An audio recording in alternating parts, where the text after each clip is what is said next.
అతి తక్కువ fee merit scholarship తో విదేశాల్లో MBBS. Contact wait MBBS education service.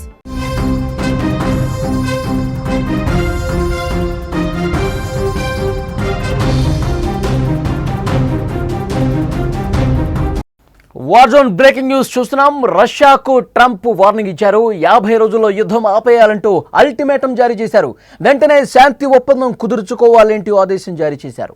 ఉక్రెయిన్తో యుద్ధం ఆపకపోతే 100% టారిఫ్లు విధిస్తామని హెచ్చరించారు. రష్యా మిత్ర దేశాలకు తీవ్ర సుంకాలు తప్పవని ఇప్పటికే వార్నింగ్ ఇచ్చారు. ఉక్రెయిన్కు బలమైన ఆయుధాలు కూడా పంపిణీ చేస్తానంటూ వార్నింగ్ ఇచ్చారు డొనాల్డ్ ట్రంప్. 50 రోజులు టైం ఇస్తా, యుద్ధాన్ని ఆపేయాలి, లేకపోతే తర్వాత ఇక నీ ఇష్టం, ఇక నిన్నెవడు కాపాడలేడు, ఇక నేను మాత్రం ఆగను, నిన్ను అణిచివేస్తా.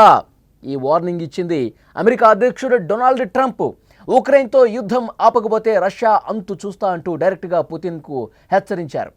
యుద్ధం ఆపేందుకు 50 రోజుల డెడ్ లైన్ విధించిన డొనాల్డ్ ట్రంప్ వెంటనే ఉక్రెయిన్తో శాంతి చర్చలు జరపాలని సూచించారు. లేకపోతే తాను ఇక రంగంలోకి దిగుతానంటూ ట్రంప్ అల్టిమేటం జారీ చేయటం ఇప్పుడు ఉత్కంఠ రేపుతోంది. డొనాల్డ్ ట్రంప్ తీవ్రంగా హెచ్చరిస్తున్నటువంటి పరిస్థితి. భారత్ పాక్ యుద్ధాన్ని తానే ఆపానని, అందుకోసం టారిఫ్ అస్త్రాన్ని అమలు చేశానని గొప్పలు చెప్పుకునే ట్రంప్ ఇప్పుడు రష్యా మీద కూడా అదే అస్త్రాన్ని ప్రయోగిస్తానంటున్నాడు. చెప్పిన సమయానికి పుతిన్ యుద్ధం ఆపకపోతే 100% టారిఫ్లు విధిస్తామన్నారు. అంతేకాదు రష్యా మిత్ర దేశాలపైన కూడా తీవ్రమైన సుంకాలు ఉంటాయని హెచ్చరించారు. జూలై 14న నాటో సెక్రటరీ జనరల్ మార్క్ రుట్టేతో ట్రంప్ శ్వేత సౌధంలో సమావేశం తర్వాత ఈ కామెంట్స్ చేశారు. ఆయన ఏమన్నారు ఒక్కసారి విందాం మనం. Doing very severe tariffs if we don't have a deal in 50 days.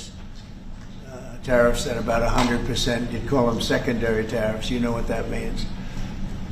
But today we're going to talk about something else. And as you know, we've spent $350 billion approximately on this war with Russia and Ukraine. And would like to see it end. It wasn't my war, it was Biden's war. It's not my war, I'm trying to get you out of it. And we want to see it end. And I'm disappointed in President Putin because I thought we would have had a deal 2 months ago, but it doesn't seem to get there. So based on that, we're going to be doing secondary tariffs if we don't have a deal in 50 days. It's very simple. And they'll be at 100%. And that's the way it is. That can be more simple. 50 రోజుల సమయం ఇస్తా, ఆలోపు Russia యుద్ధాన్ని ఆగపోతే ఇక నేను చేయాల్సింది చేస్తా అంటూ హెచ్చరించారు డొనాల్డ్ ట్రంప్. ఇరు దేశాల మధ్య 2 నెలల క్రితమే డీల్ ఓకే కావాల్సి ఉన్నా దానికి పుతిన్ అంగీకరించకపోవడంపై ట్రంప్ ఆగ్రహం వ్యక్తం చేశారు. తనతో ఉదయం బాగా మాట్లాడి రాత్రిపూట పుతిన్ బాంబులేస్తున్నాడంటూ అసహనం వ్యక్తం చేశారు. పుతిన్కు వార్నింగ్ ఇవ్వడమే కాదు, ఉక్రెయిన్కు సాయం చేసేందుకు కూడా గ్రీన్ సిగ్నల్ ఇచ్చాడు. ఉక్రెయిన్కు ఆయుధాలు సరఫరా చేసేందుకు ఓకే చెప్పారు. ఈ మేరకు పేట్రియాట్ ఎయిర్ డిఫెన్స్ సిస్టమ్ను ఉక్రెయిన్ రాజధాని అయిన కీవ్కు పంపించబోతున్నట్లు చెప్పారు. ఈ ఆయుధాలకు అయ్యే ఖర్చును యూరోపియన్ యూనియన్ చెల్లిస్తుందని ట్రంప్ వెల్లడించారు. ఈ యుద్ధం ఎప్పటికీ ఆగుతుందో తెలియని పరిస్థితి ఉన్న నేపథ్యంలో ఉక్రెయిన్ రష్యా మధ్య భీకర యుద్ధం కొనసాగుతున్నటువంటి సమయంలో పుతిన్ తన విశ్వరూపాన్ని చూపిస్తా ఉన్నాడు. గత 2 నెలలుగా ఈ యుద్ధం ఆగే పరిస్థితి కనిపించట్లేదు. పుతిన్ ఎంతకు వెనక్కి తగ్గినటువంటి సిచ్యువేషన్ కనిపిస్తోంది. గత 2 వారాలుగా తీవ్రమైన దాడులతో ఉక్రెయిన్పై విరుచుకుపడుతున్నాడు. 100ల కొద్ది డ్రోన్లు, 10ల సంఖ్యలో మిసైల్స్ను ప్రయోగించి ఉక్రెయిన్లో అల్లకల్లోలం సృష్టిస్తున్నాడు. తాజాగా 620 డ్రోన్లు, క్షిపణులతో విధ్వంసం సృష్టించింది. ఈ దాడులకు ఉక్రెయిన్లోని ఖార్కివ్ నుంచి లీవివ్ ప్రాంతాల వరకు ధ్వంసమైంది. ఇటీవల 728 డ్రోన్లు, 13 మిసైల్స్తో రష్యా దాడి చేసింది.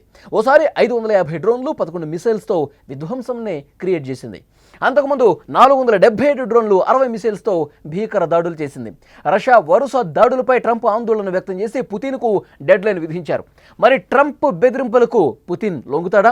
ట్రంప్ వార్నింగ్ను అసలు పట్టించుకుంటాడా అన్నది ఉత్కంఠ రేపుతున్నటువంటి విషయం. తాను టారిఫ్లు విధిస్తానంటూ హెచ్చరిక పంపిస్తా ఉన్నాడు. బెదిరించే కార్యక్రమానికి తెరలేపుతా ఉన్నాడు. ఈ యుద్ధం ఆపాలంటే నేను ట్రేడింగ్ విషయంలో చాలా పక్కాగా ఉంటానని చెప్పి బెదిరించే పరిస్థితి గతంలో కూడా ఉంది. ఇంతకుముందు మనం మాట్లాడుకున్నట్టు భారత్ పాకిస్తాన్ యుద్ధం సమయంలో కూడా నేను వాణిజ్యానికి సంబంధించినటువంటి కొన్ని నిబంధనలు విధించడంతో గతి లేక ఇండియా పాకిస్తాన్లు తమ ఉద్రిక్త పరిస్థితులను, ఘర్షణలని తగ్గించుకున్నాయని చెప్పారు. యుద్ధం నేనే ఆపాను అంటూ డొనాల్డ్ ట్రంప్ ప్రకటించుకున్న పరిస్థితి. కానీ ఆ తర్వాత మోదీ ఫోన్ చేసి ఇష్టం వచ్చినట్టుగా మాట్లాడితే బాగుండదు అని చెప్పి స్వీట్గా వార్నింగ్ ఇచ్చారు. పదే పదే యుద్ధం నేనే ఆపాను, ఈ టారిఫ్లు విధిస్తానని చెప్పి హెచ్చరిస్తేనే వీళ్ళిద్దరూ యుద్ధాన్ని విరమించుకున్నారని చెప్పి పదే ప్రగల్భాలు పలికిన ట్రంప్ తర్వాత నాలిక మడత పెట్టాడు. లేదు, నేనేమి యుద్ధాన్ని ఆపలేదు, అంత శక్తి నాకు లేదు. రెండు దేశాలు కూడా భారత్ పాకిస్తాన్ సైనిక ప్రతినిధులు వాళ్ళు మాట్లాడుకుని వాళ్ళంతటా వాళ్లే యుద్ధాన్ని విరమించుకున్నారు అంటూ నాలిక మడత పెట్టి తర్వాత ఏం మాట్లాడాడు కూడా మనం అందరం చూసాం. ఆ తర్వాత ఇరాన్, ఇజ్రాయెల్ ఈ రెండు దేశాలకు సంబంధించి ఉద్రిక్త పరిస్థితులు నెలకొన్న సమయంలో ఇరాన్ ఎంతకు తగ్గకపోతే అప్పుడు ఆ దేశం మీద కూడా ఇదే విధంగా మాట్లాడాడు. ఆ దేశాన్ని పూర్తిగా ఇరుక్కున పెట్టడానికి, దెబ్బ కొట్టడానికి అనేక ప్రయత్నాలు చేశాడు. ఇరాన్ మీద B-2 బాంబర్ల సాయంతో అక్కడ అణు కేంద్రాల మీద దాడి చేసినటువంటి పరిస్థితి ఉంది. ఇప్పుడు రష్యా యుక్రెయిన్ యుద్ధానికి సంబంధించి పూర్తిగా పరిస్థితులు చేయి దాటిపోతున్నాయని చెప్తా ఉన్నాడు. గతంలో గంటల పాటు నేను పుతిన్తో మాట్లాడాను, కానీ ఉదయం నాతో బాగానే మాట్లాడతాడు పుతిన్, సాయంత్రం అయ్యేసరికి మళ్ళీ ఉక్రెయిన్ మీద ఇదే విధంగా విరుచుకుపడతాడు అంటూ చెప్తున్నాడు. ఏదేమైనప్పటికీ కూడా మళ్ళీ టారిఫ్ల అంశం ప్రస్తావన తీసుకొస్తున్నాడు. 50 రోజులు టైం ఇస్తాను, ఈ యుద్ధాన్ని ఆపాలి, ఆపలేదో తర్వాత ఇక నీ ఇష్టం, ఇక నేను ఆగను, నిన్ను అణిచివేస్తా అంటూ స్ట్రాంగ్ వార్నింగ్ ఇస్తున్నాడు డొనాల్డ్ ట్రంప్. ఉక్రెయిన్తో యుద్ధం ఆపకపోతే రష్యా అంతు చూస్తా అంటూ డైరెక్ట్గా పుతిన్ని హెచ్చరించారు. కానీ పుతిన్ కూడా చాలా సీరియస్గా చెప్తా ఉన్నాడు. డొనాల్డ్ ట్రంప్ గతంలోనే చాలా సందర్భాల్లో చెప్పాడు, నేను అంత తేలిగ్గా ఈ విషయాన్ని తీసుకోవట్లేదు, ఈ యుద్ధాన్ని ఇప్పట్లో ఆపే ప్రసక్తి లేదు, యుక్రెయిన్ అంతు చూస్తా, యుక్రెయిన్ నాశనం కావాల్సిందే, యుక్రెయిన్ దొంగ దెబ్బ కొట్టింది, మా గుండెల మీద కొట్టింది, యుక్రెయిన్ అంతు చూస్తాను, ఈ విషయంలో మీరు కలగజేసుకోవద్దు అంటూ చాలా స్పష్టంగా డొనాల్డ్ ట్రంప్ కూడా పుతిన్ చెప్తా ఉన్నాడు. ఇప్పుడు తాజాగా 50 రోజుల డెడ్లైన్ ఇవ్వటాన్ని మరి పుతిన్ ఏ విధంగా రిసీవ్ చేసుకుంటాడు? 50 రోజుల సమయం ఇస్తున్నా, ఆ తర్వాత ఇక నీ ఇష్టం, టారిఫ్లు విధిస్తాను. ఇప్పటికే రష్యా మిత్ర దేశాలకు సంబంధించి కూడా పెద్ద ఎత్తున టారిఫ్లు విధిస్తానంటూ హెచ్చరించాడు. మన భారతదేశం మీద, రష్యాకు అత్యంత మిత్రదేశం భారత్ కాబట్టి 500% విధిస్తాను అని హెచ్చరించిన పరిస్థితుంది. రష్యా నుంచి ఎవరైతే చమురు కొనుగోలు చేస్తున్నటువంటి దేశాలు ఉన్నాయో వాళ్ళకి భారీ మూల్యం తప్పదు అంటూ హెచ్చరికలు జారీ చేసినటువంటి పరిస్థితి. మరి డొనాల్డ్ ట్రంప్ ఇంకొక ముఖ్యమైనటువంటి వ్యాఖ్య ఏంటి అంటే, ఇప్పుడు డైరెక్ట్గా ఉక్రెయిన్కి నేను ఆయుధ సాయం చేస్తాను, రష్యా మీద ఊసిగొలుపుతాను ప్రస్తుతానికి, ఆ తర్వాత ఇంకా మాట వినకపోతే నేరుగా నేను రంగంలోకి దిగి రష్యా అంతు చూస్తాను అన్నాడు.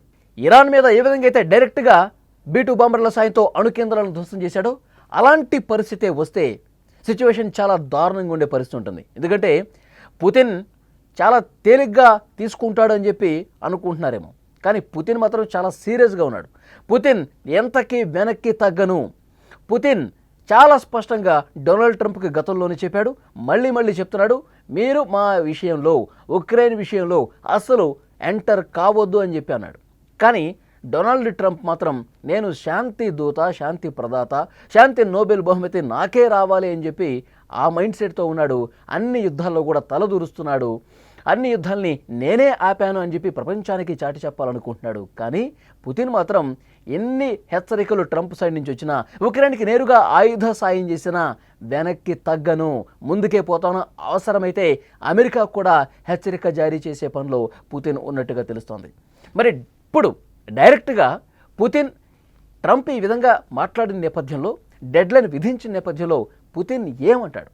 యుద్ధానికి కాలు దూపుతానంటాడా, లేకపోతే 50 రోజుల్లోపు ఈ యుద్ధాన్ని ఆపే విధంగా ఏమైనా ప్రయత్నం చేస్తాడా?